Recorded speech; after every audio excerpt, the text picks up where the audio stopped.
The late afternoon sun streamed through the floor-to-ceiling windows of the Grandview estate, casting golden light across the elegant ballroom where my wedding reception was in full swing. Crystal chandeliers reflected off polished marble floors as 200 guests danced, laughed, and celebrated what should have been the happiest day of my life.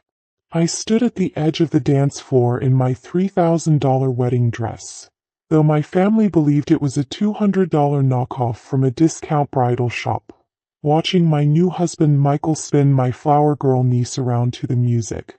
Everything was perfect.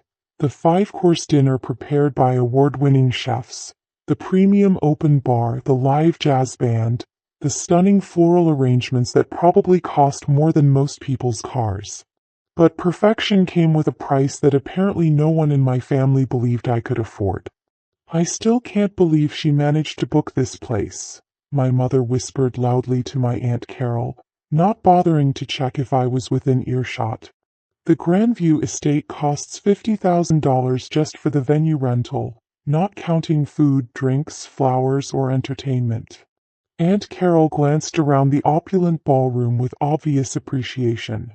"It must be Michael's family paying for all this. Thank God that girl finally found someone with money."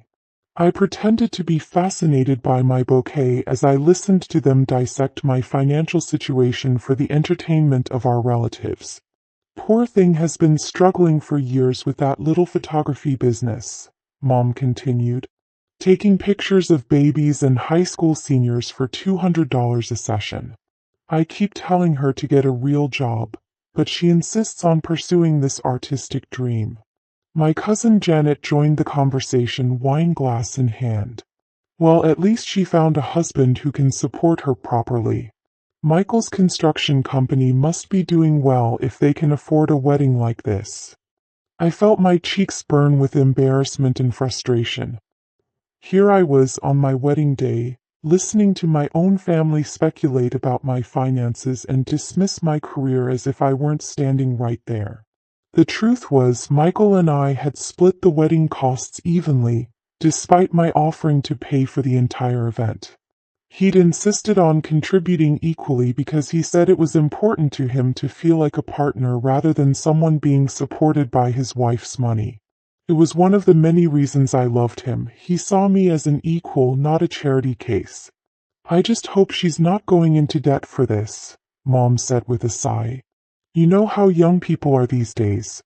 No sense of financial responsibility." That comment stung particularly deeply since I'd been financially supporting my parents for the last 3 years without them knowing it. The mysterious insurance settlement that had paid off their mortgage? That was me. The sweepstakes winnings that had covered Dad's medical bills? Also me.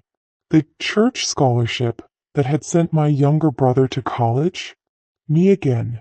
Michael appeared at my side, looking handsome in his perfectly tailored tuxedo. "Hey, beautiful. Why do you look upset?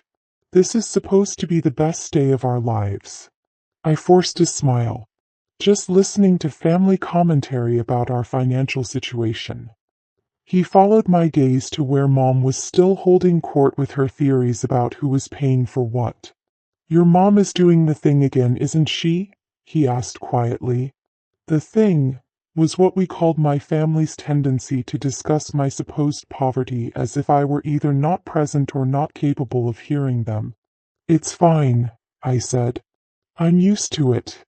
"Well, I'm not," Michael said, his jaw tightening. "It's our wedding day, Sophia. You shouldn't have to listen to people talking about you like you're some kind of charity case." Before I could stop him, Michael was walking toward my mother's group. I hurried after him, hoping to prevent what was about to become a very awkward confrontation. "Excuse me, Mrs. Martinez," Michael said with exaggerated politeness. "I couldn't help but overhear your conversation about the wedding expenses." Mom looked flustered at being directly confronted. "Oh, Michael, we were just admiring how beautiful everything is. You and your family have really outdone yourselves." "Actually, Mrs. Martinez, I think there's been a misunderstanding. Sophia and I split all the wedding costs 50-50. She insisted on paying for exactly half of everything, including this venue. The group went quiet. Mom's face cycled through confusion, disbelief, and something that might have been panic. But how could she afford? Mom started, then caught herself. How could she afford her half of a $150,000 wedding? Michael's voice was getting louder, drawing attention from nearby guests. Maybe because she runs a successful business that generates over $2 million in annual revenue. I grabbed his arm. Michael, please. No, Sophia. I'm tired of watching your family treat you like you're broke when you're probably the most successful person in this room. Aunt Carol's wine glass nearly slipped from her hand. $2 million? That's when I saw Richard Grandview approaching our group with a warm smile. Richard was the owner of Grandview Hospitality Group, which operated luxury venues across the region. He was a distinguished man in his 60s who treated his properties like works of art and his clients like royalty.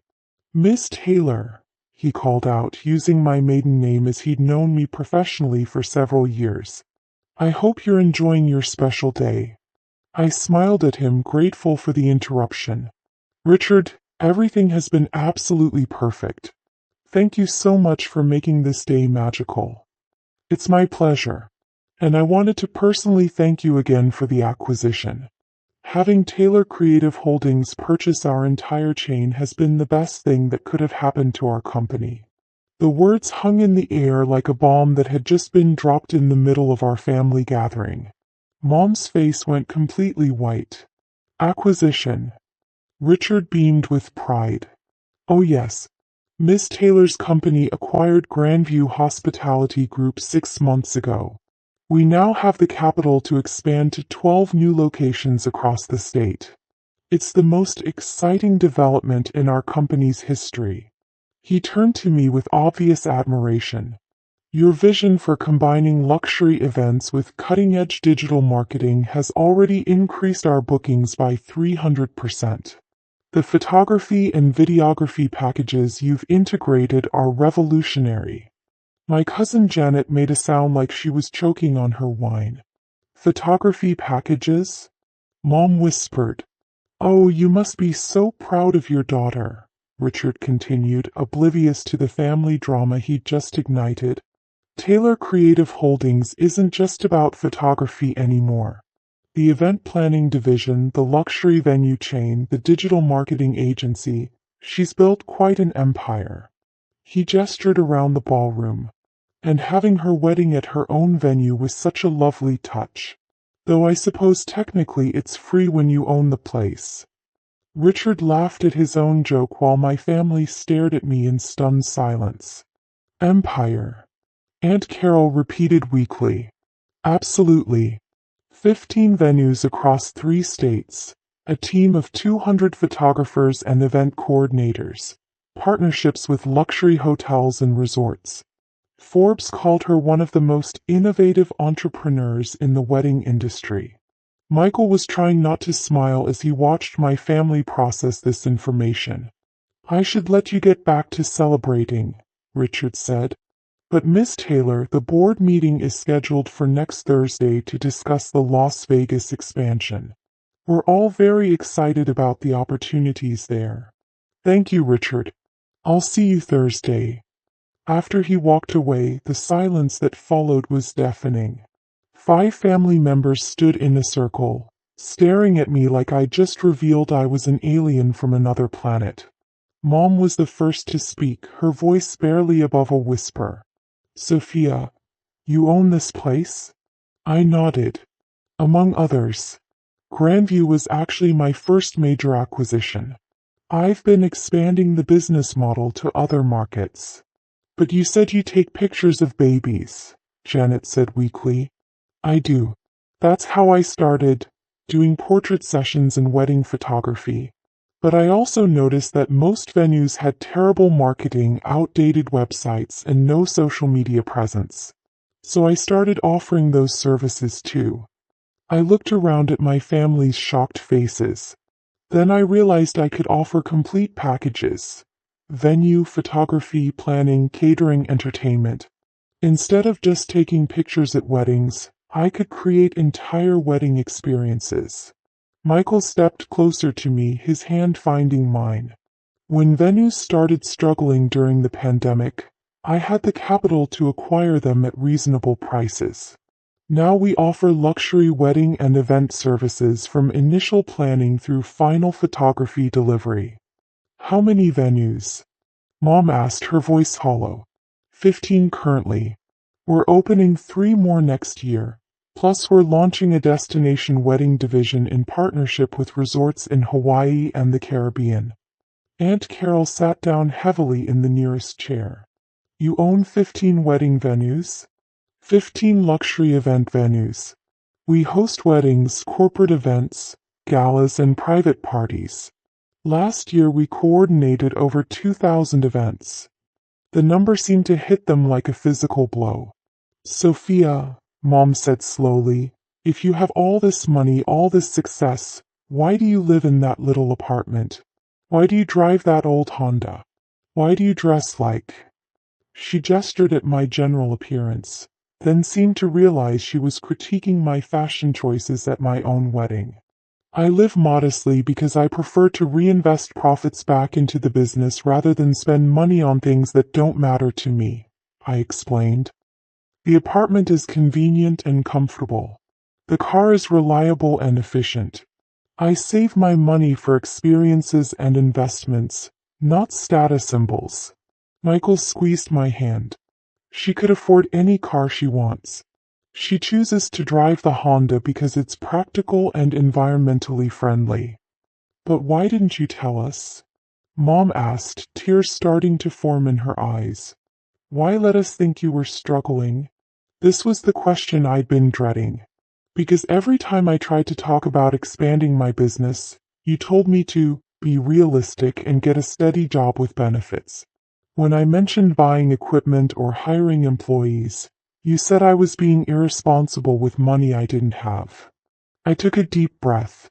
When I tried to explain my business plan for acquiring venues, you said I was living in a fantasy world. So I stopped trying to share my successes with the family. But we thought you needed help, Mom protested. We've been worried about you for years. I know, and I appreciate that you care. But your worry was based on assumptions, not facts. You assumed I was failing because my business model didn't look like traditional employment. A server appeared with a tray of champagne, and I gratefully accepted a glass. The conversation was emotionally draining, even though it was long overdue. Mom, do you remember 3 years ago when you and Dad were about to lose the house because of his medical bills? She nodded reluctantly. And then you got that call from the insurance company saying there had been an error in processing, and they were covering everything retroactively? Yes, it was a miracle. We never understood why. It wasn't the insurance company. I paid those bills directly and had my lawyer structure it to look like an insurance settlement so you wouldn't feel obligated to pay me back. Mom's hand flew to her mouth. And the church scholarship that sent David to college? That was the Taylor Creative Holdings Educational Foundation, which I established specifically to help family members pursue their dreams without having to ask for help directly. My brother David, who had been standing nearby and apparently listening to everything, stepped forward with wide eyes. Sophia, you paid for my college? I established a scholarship program. You earned it through your grades and your essay about wanting to become a teacher. The foundation just made it possible. How much? Mom whispered. How much money have you spent helping us? I looked at Michael, who nodded encouragingly. Including the mortgage payoff, medical bills, college tuition, and various other assistance over the years? Approximately $400,000. The number hit the group like a physical blow. Several people had to sit down. But you never said anything, David said, his voice shaking. You let us think it was scholarships and insurance settlements and lucky breaks.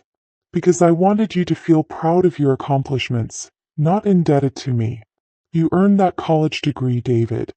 The scholarship just removed financial barriers. I turned to Mom. And you and Dad worked hard your entire lives and didn't deserve to lose your home because of medical costs you couldn't control. I had the ability to help, so I did. But why keep it secret? Aunt Carol asked. Because I know this family. If you'd known the help was coming from me, it would have changed our relationships. You would have either felt obligated to pay me back, which would have been financially impossible, or you would have started expecting assistance instead of appreciating gifts. Michael stepped forward. What Sophia is too modest to tell you is that she's been quietly supporting half the people in this room. The Taylor Creative Holdings Foundation has provided over $2 million in scholarships, medical assistance, and emergency funds to family members and employees over the last 5 years. $2 million? Janet repeated faintly. That's just the charitable giving, Michael continued. The business itself is valued at approximately $15 million. Sophia is worth more money than the rest of the family combined, and she's been using that wealth to take care of everyone while letting you believe she was the one who needed help. The silence that followed was broken by the sound of the band starting a new song.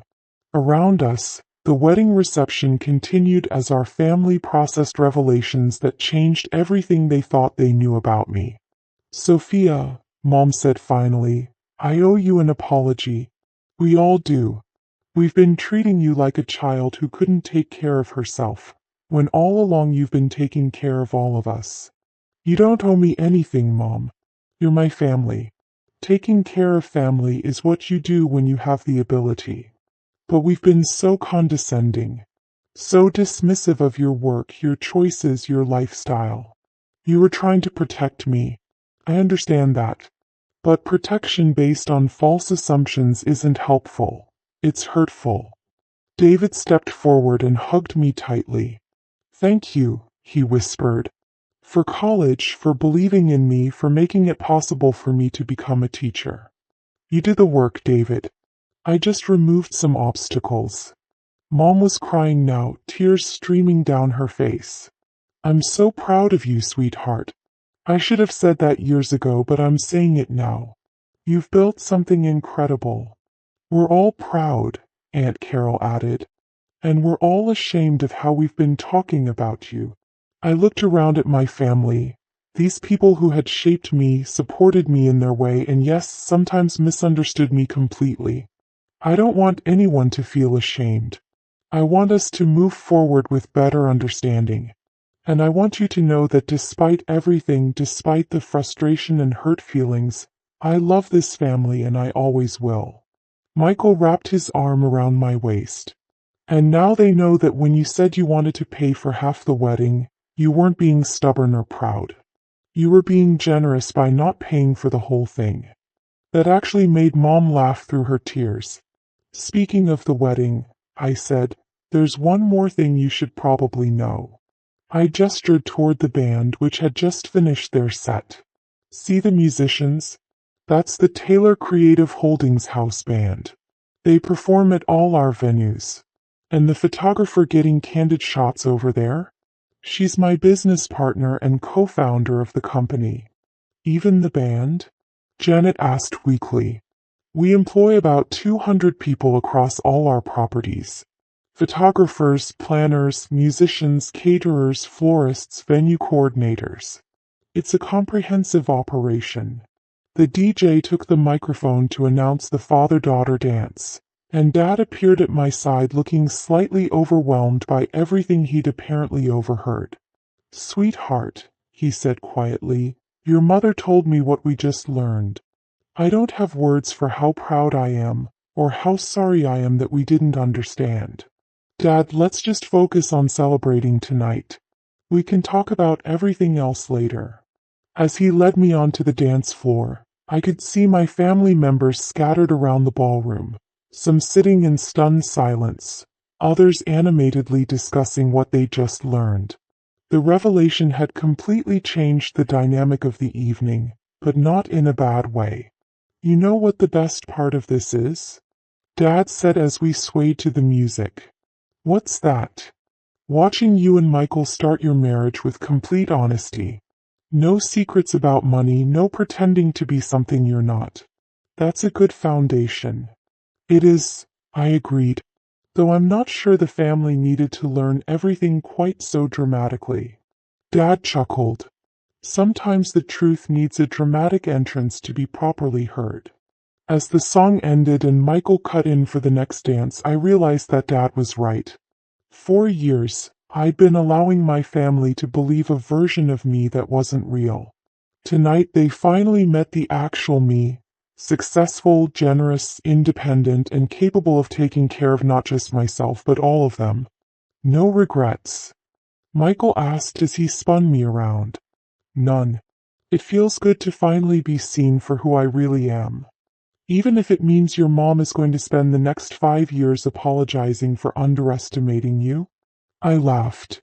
Especially then. As the evening continued, I noticed a subtle but significant change in how my family interacted with me. The condescending advice stopped. The worried glances disappeared. Instead, I found myself in conversations about business, investments, and future plans. For the first time in years, they were asking for my opinion rather than offering unsolicited guidance.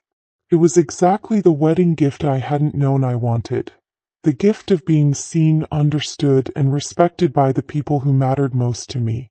Later that night, as Michael and I prepared to leave for our honeymoon, Mom pulled me aside one final time. Sophia, I need you to know something. I'm not just proud of your success or your money. I'm proud of your kindness, your generosity, and the way you've taken care of this family without asking for recognition. Thank you, Mom. That means everything to me. And I promise no more assumptions about your life or your choices. If I want to know something, I'll ask instead of guessing. That sounds perfect. As our car pulled away from the Grandview estate, my venue, my business, my success story, I reflected on how completely the evening had changed. Not just because my family finally understood my financial situation, but because we'd established a new foundation for our relationships based on truth rather than assumptions.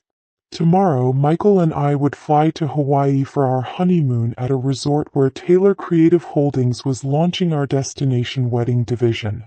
But tonight, I was simply a woman who had married the love of her life in her own venue, surrounded by family who finally saw her for who she really was. It was without question the perfect wedding day.